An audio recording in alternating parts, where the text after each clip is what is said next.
there was no like emergency of like rushing, like we got to pack the stuff to leave. Like we were just there. We went for like walks and then it just slowly progressed. And then I called her, I think we called her around like maybe like 6:30 or 7. And we're like, okay, well, you said to call you when they're 5 minutes apart. Like, I don't know, like they are, but I feel fine. Like we're watching Schitt's Creek, we're just hanging out. And she's like, well, I'm gonna come over and, just chat, see how you're doing. I can always go home. And she came over and she was like, okay, so you're like 10 centimeters. I'm like, really? She's like, and my daughter was like still kind of high up, so there was still like some work to be done. But I mean, she was born at like 10 o'clock. She was only there for like 3 hours before Wow. the baby was born. And the whole thing, like obviously there gets to that point where it's very difficult and intense. Like I Mhm. won't lie about that, but the whole thing just felt very like calm and relaxed. I was in my space. I didn't feel like I was being disturbed at all. Hey, you're listening to Empowered Births at Home with me, Esmeralda, the home birth doula, as your host. I am a mama of three, fellow home birther, and entrepreneur. I am completely obsessed with birth, more specifically, home birth. And this is a podcast where women share their empowering home birth stories, along with the journey that led them down the path to home birth. Whether you're currently pregnant, planning a home birth with your first or fourth baby, or even just someone who is a complete birth nerd like me, this is the podcast for you. So let's get into this week's empowering home birth story. We are on episode 39.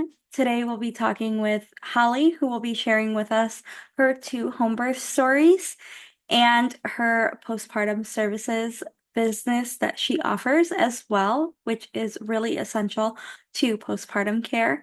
So definitely stick around to the end for more information on that. Let's go ahead and bring Holly on. Hi, I'm Holly. I live in Orange County, California with my husband. I have three kids, 8, 4, and 4 months. We like homeschool. We love to be outside, go to the beach. I don't know, all the kind of regular stuff that Mhm. families do. We're, I would say, a little bit more on the crunchier side. So I love to cook. I love making pasta and doing things from scratch for fun. And yeah, that's pretty much us. Awesome. And so what kind of got you into the home birth world? Got you thinking about home birth? Yeah, so I got pregnant with my first in 2016, and I was already like very much well down the wellness rabbit hole, I guess you could say, at that point. Like I'd already kind of like started eating organic and switching out like my like cleaning products and my skincare products for better options and things like that. And so I had already seen The Business of Being Born on Netflix. It popped up as like Mm, I think a recommended documentary. It was relatively new at the time. And so when I got pregnant, we already kind of knew we did not want to go the hospital route just based on okay. like what we had seen. And so I was leaning towards home birth and then our families, that was a very new concept for them. Hmm. So we got a lot of pushback and we toured a birth center and that kind of felt like a good middle ground. So that's what we did for our first. And so had a great experience, a wonderful birth. But I knew that even though medically it was the same as, Hmm. I was essentially in a home, like in a bed in a birth center. I'm like, I definitely want to do this at home next time. And Yeah. so with our second, we did that at home and like medically it felt all the same. But I'm like, man, it was so nice not to have to leave. Like, I mean, the hardest part I think of my first birth was like that crazy drive from our house because my birth escalated or my the labor escalated so quickly that we were Yeah. like, oh my gosh, we gotta go. So that was tough being in the car and then the turning around and driving home right after. So just Mhm. being able to like be at home the whole time. My second birth felt a lot more calm and Mhm. just being able to go upstairs and go to bed right after was like the best. Yeah, definitely. That's awesome that you guys were able to like watch that documentary before even having your first. Normally people will see it like after the fact or like not know until they already had a hospital birth. So yeah. Yeah, I know I had a friend who she saw, I think when she was like 20 weeks, and she's like, it's too Mm. late for me to change. I'm like, it's not too late. But yeah, so kind of like getting pregnant and already feeling like I had some research. And then the documentary Why Not Home was also came Mhm. out right at that time too. So we actually went to like a screening of it. We brought like our parents, and there was like a panel, like Dr. Stu was on the panel. So they got to Mhm. see, him speak. And that definitely kind of opened their eyes and made them a little more comfortable with the Yeah. idea of an out of hospital birth. Yeah. That's awesome. And so going into your second birth, was that something where you both automatically knew, like, we're doing it at home this time, not the birth center? Yes, like after the first birth, I mean, my first was like, I don't know, days old. And I was like, okay, the next one I'm definitely doing it at home. Like we knew Hmm. that for sure. Yeah. That's awesome. And so for your second, was there anything you did to plan differently for a home birth than you did for the birth center birth? I think really the only thing that felt different was that we had to like prepare the supplies for my midwife ahead of time. She gave us like the list of like a bottle of peroxide, like six old towels, Mm-hmm. like kind of like those like random things that Yeah. you have to prepare that I mean it was like minuscule in the grand scheme, but that was really I feel like the only thing like differently that we did. Hmm. Yeah. So going into the labor for your second, how did that kind of kickstart and start off? Yeah, it was funny because I wrote out a vision like of how I wanted my first birth to go. Like I wanted it to like kind of start in the morning and like ease into like, the rest of the day and have him be born in the evening. I don't like to be like jarred awake in the middle of the night just because I feel like if you're awake in the middle of the night, typically it's like not good. Like you're like you're maybe sick or there's like a reason. Hmm. So and then it was funny, my first, it was I woke up in the middle of the night, my water like gushed everywhere. Like it was just like that, oh my gosh, like it's happening. But my second birth was exactly the vision that I had written out for my first one. So Oh. like that morning, I think I was like maybe 5 days past my due date. My son was 11 days past. So I was still very much like, yeah, like we've got time. And oh, I had like an urge to go to the bathroom. I like eliminated my bowels, which I felt like, okay, this is probably it happened with my first. I'm like, this is probably mean things are coming. And then went back to bed. And that morning I had like a few little things here and there. And then I went to see my midwife. I had an appointment that day around noon, and she's like, oh, I'll just check you just like if you want to like to see where I was like, yeah, just check me. Like I'm just curious. And she's Hmm. like, okay, well, I've never seen a cervix so far forward without somebody being in active labor. So I don't know. I'll probably see you tonight. She's like, my husband has a work thing, a work dinner that I don't want to go to. So if you could have the baby today, that'd be great. So we joked and I left and I was like, okay. And then things kind of just slowly started picking up that afternoon. And it was like very like it was just so calm. Like I think there was part of it was the experience of already having a very like normal textbook great birth and kind of like Hmm. knowing a little bit more like what to expect. But there was no like emergency of like rushing, like we got to pack the stuff to leave. Like we were just there. We went for like walks and then it just slowly progressed. And then I think we called her around like maybe like 6:30 or 7. And we're like, okay, well, you said to call you when they're 5 minutes apart. Like, I don't know, like they are, but I feel fine. Like we're watching Schitt's Creek, we're just hanging out, and she's like, "Well, I'm gonna come over and just chat, see how you're doing. I can always go home." And she came over and she was like, "Okay, so you're like 10 centimeters." I'm like, "Really?" She's like, and my daughter was like still kind of high up, so there was still like some work to be done. But I mean, she was born at like 10 o'clock. She was only there for like 3 hours before Wow. the baby was born. And the whole thing, like obviously there gets to that point where it's very difficult and intense. Like I Hmm. won't lie about that, but the whole thing just felt very like calm and relaxed. I was in my space. I didn't feel like I was being disturbed at all. And then Hmm. after that, we just like relaxed in the room the baby was born in, and then we went upstairs to bed and they stayed and hung out for a little while. And I think they stayed till maybe like 1 in the morning or so.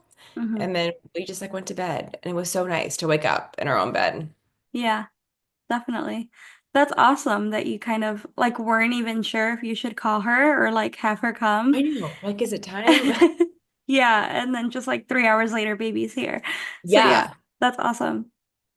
And it was also nice. I mean, too, like I think there's sometimes like a misconception of like what they're capable of in home birth. And so I Mhm. didn't really notice it so much like with the birth center because they have like, cabinets and all these things. But like when they came to our house, like our whole living room was like there was medical equipment like everywhere. Like Yeah.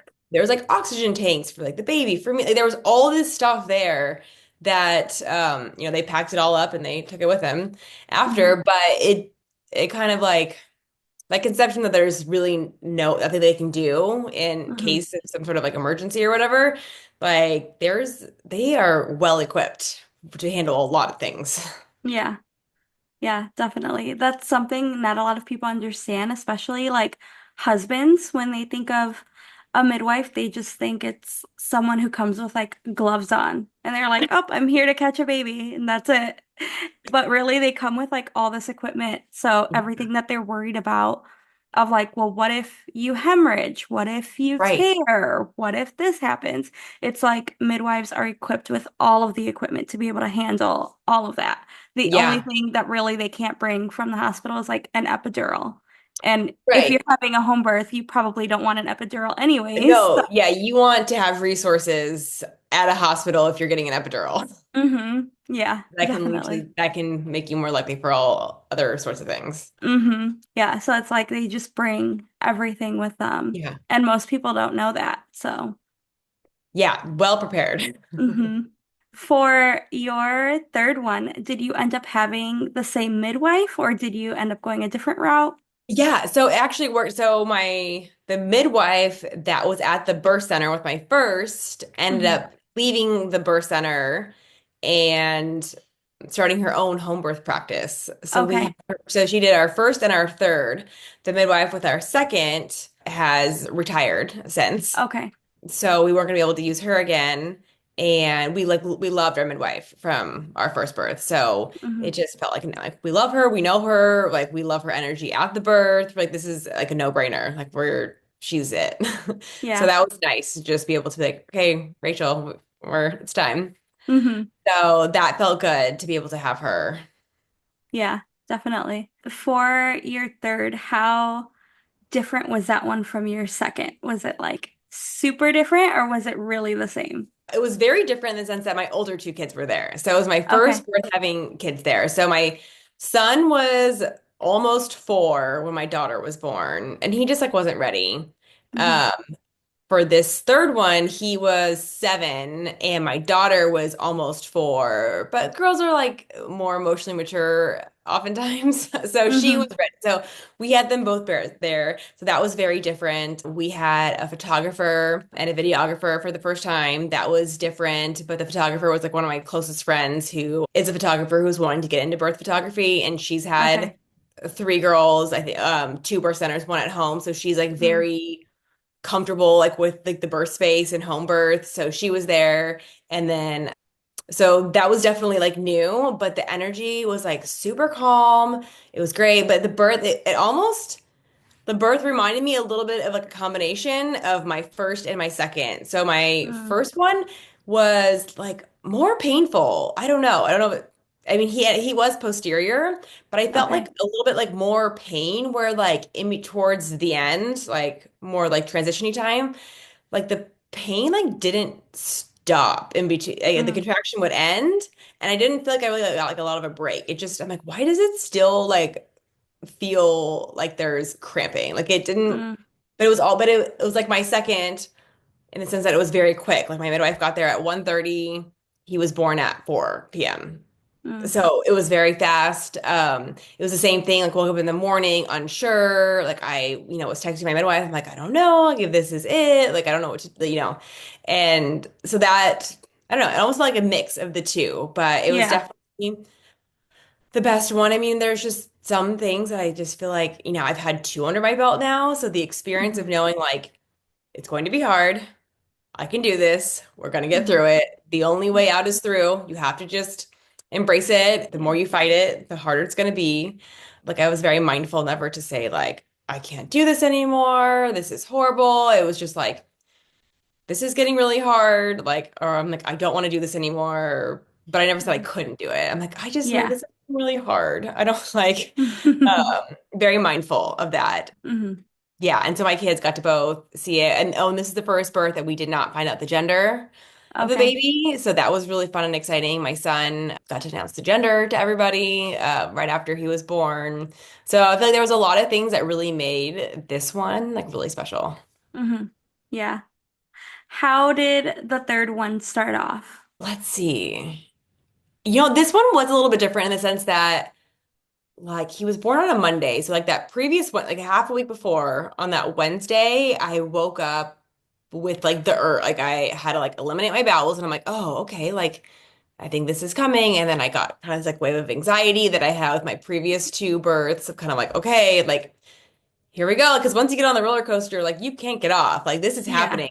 You like embrace it or not. So I was like, okay, here it is. And then nothing happened like all day Wednesday, all day Thursday, all day Friday. And I was just feeling like kind of like let down, anxious, like defeated, like why isn't this happening? Like Mhm. then I kind of had like a few little like contractions, but like that were different than Rex and Hicks, but like nothing was coming out of it. And so I went to my acupuncturist on Friday evening and I saw my chiropractor Saturday morning. And I feel like between those two appointments, I felt like, okay, like I feel good now. I'm in a good headspace. It's gonna happen whenever it's gonna happen. I haven't even hit my due date yet. I've never even had a baby before the due date. Like we're good.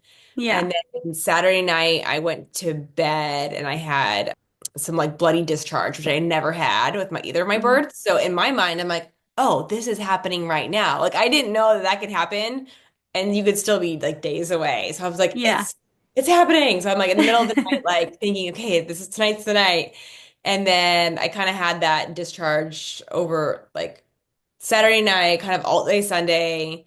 And then Monday I woke up and I'm like, okay, I think today's the day. Like, I don't know. It was my due date. I know babies don't often come on their due dates, but it kind of felt like, I don't know. Maybe it is, maybe it's not. I took a shower, kind of just like started like hydrating a lot with like coconut water and watermelon. It was August, so it was like very hot. And eating things like, okay, is this the last thing I would want in my stomach if I was to go into labor? And then it slowly just picked up. It was very much like my second one where I was like, I started timing them. I'm like, okay, it feels like 11 minutes, it was like 15 minutes, 20 minutes, like five. It was kind of all over the place. So I texted my midwife. I'm like, I think, because we already had an appointment that day at 1:30. And I'm Mhm. like, I feel like it's coming.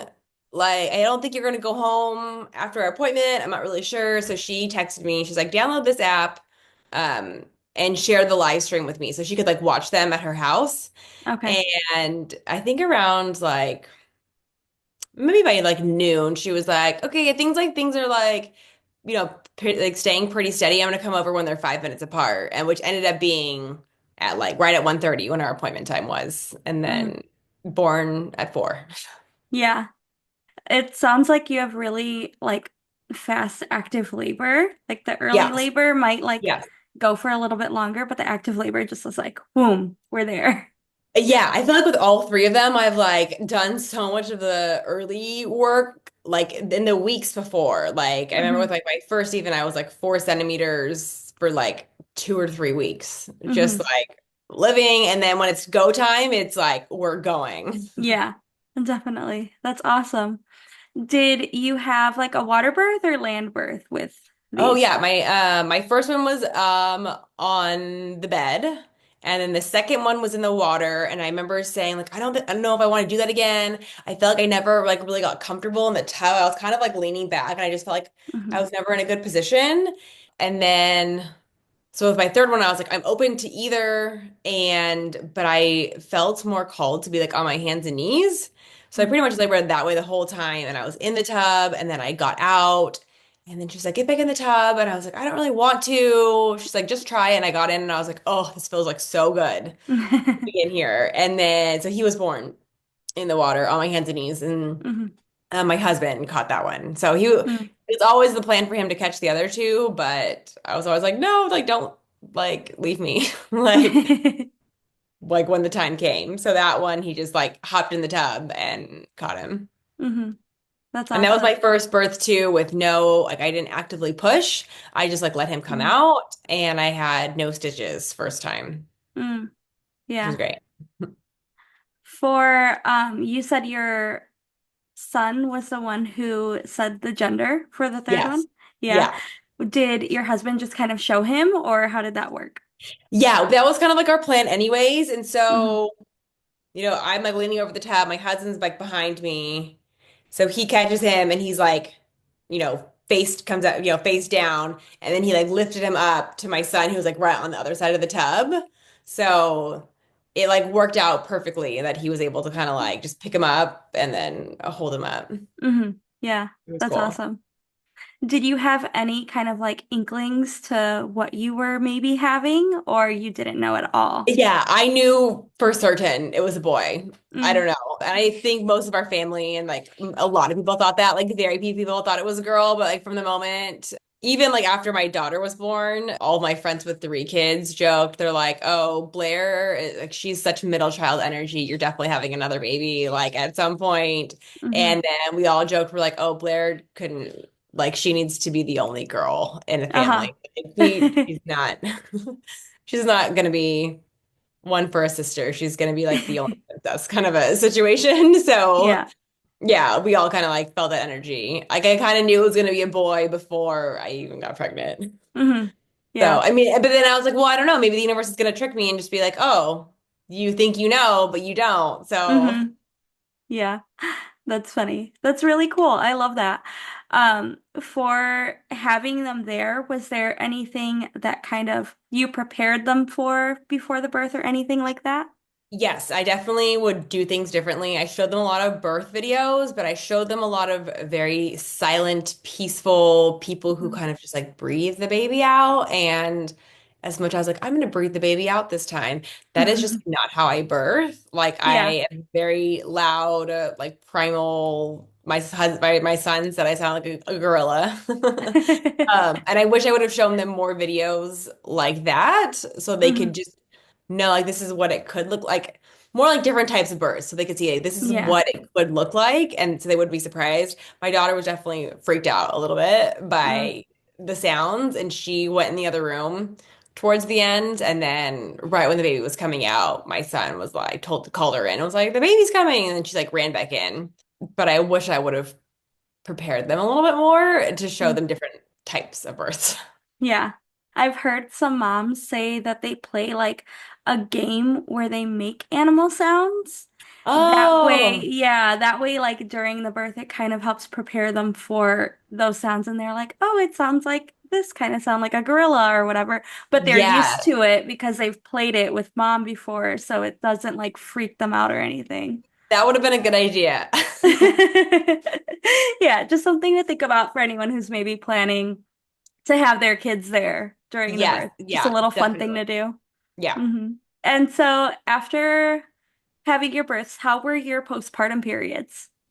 They were all different that all got better and better. So my first one, I was very unprepared. I didn't know that I needed to prepare for postpartum. I feel like it wasn't postpartum is becoming talked about so much. And there's so much education around it now, Hmm. but 8 years ago, there was no one was really talking about it. Like even my midwife and my doula and my like Hmm. hypno babies, like no one talked to me about postpartum. So I ate a lot of foods that were like not good for my digestion. Hmm. I was chronically constipated. I just like my uterus shrank back down quickly and I stopped bleeding quickly. I physically recovered, pretty quickly, but Yeah. I didn't feel great. My mood wasn't great. I just felt kind of like blah all the time. And then I learned about the first 40 days, that like Hmm. the Chinese medicine approach to postpartum. So I bought that book. That's like a must read for anybody who's pregnant. Yeah. Um, and I read about how like foods should be like warm and soft and easy to digest, and the soups and the stews and all these kinds of things. So I prepped like 60 meals in my deep freezer for after my second. So Hmm. for my second one, like I really focused on like the food, but I still did not do a good enough job on like the rest, and like some of the other things. Hmm. So it was still a night and day, much better postpartum. So much that it inspired us to start a postpartum meal delivery business that we Yeah. have now.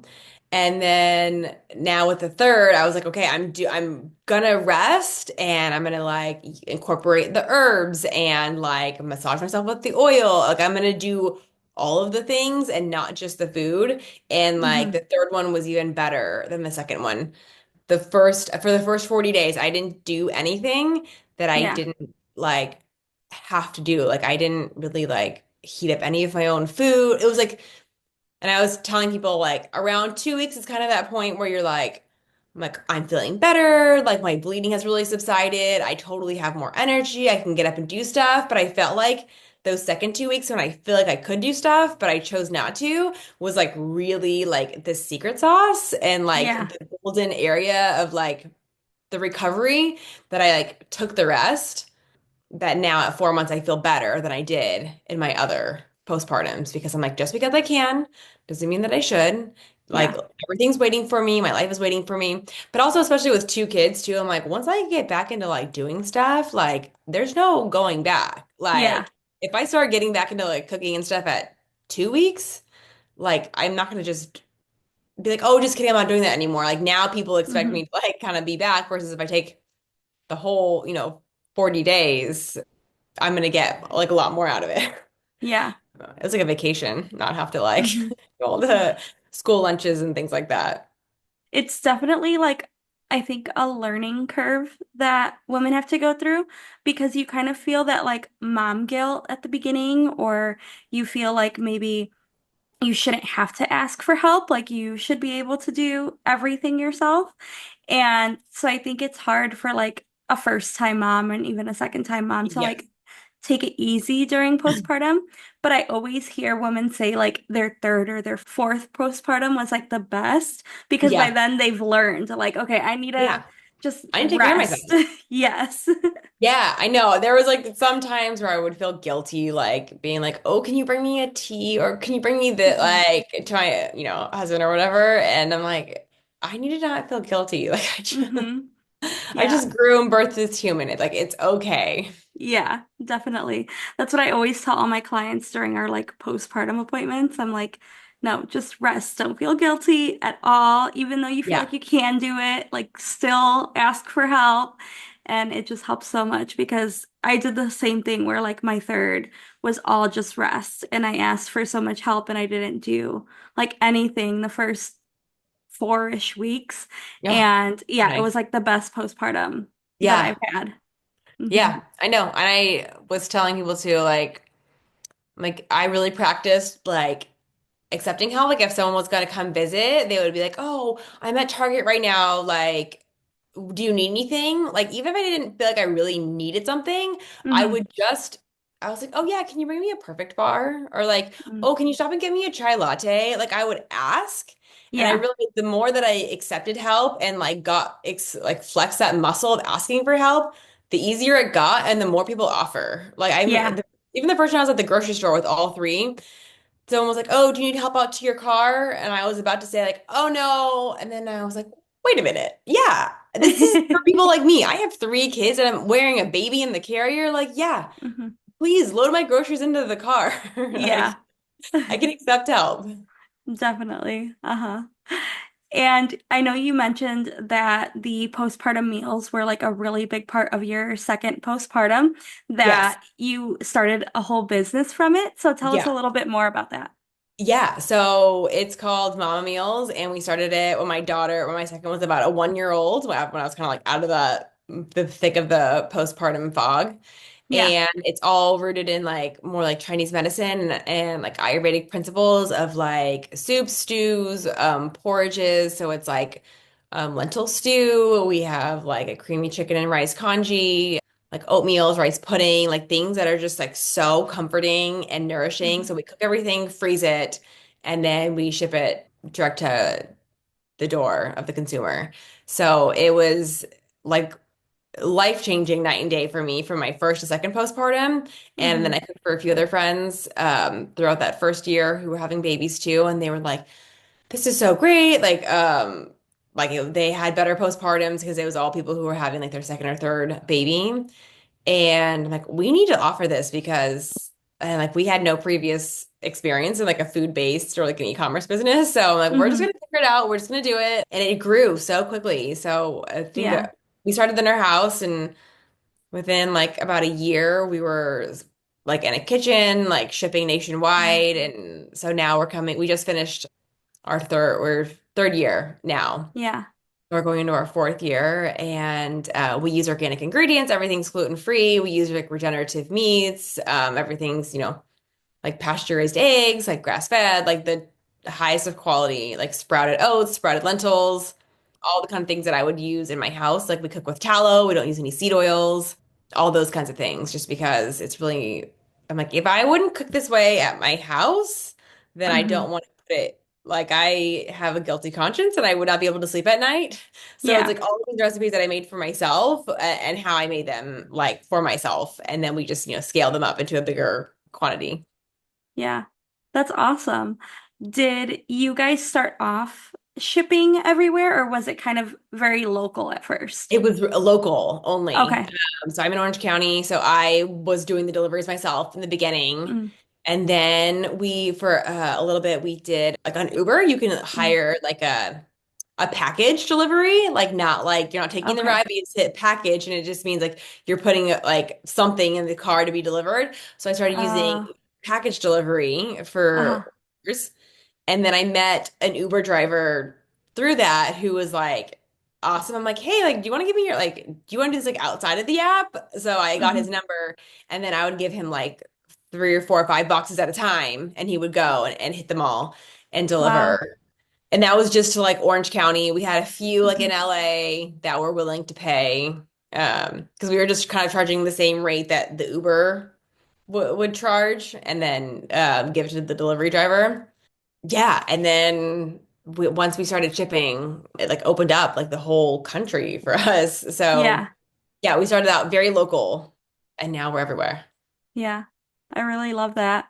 I think it's really important what postpartum women put into their bodies after giving birth, Yeah, because they just like lost so many nutrients and so many just like vital things that we need to be back to like where we were. And even during pregnancy, it's like the baby is taking so much from us that much. we just need to like replenish ourselves after we have the Yeah, baby. So for yeah. a long time. Yeah. Postpartum is not just 6 weeks. Yeah, definitely. I feel like so many people are like, okay, I'm out of postpartum now, so like I'm back to normal, or I should be back to normal. And it's like, no, postpartum is so long. It's like 2 years or Yeah, sometimes that should more. be. Hmm. Yeah, that is a dangerous, the shoulds. Hmm.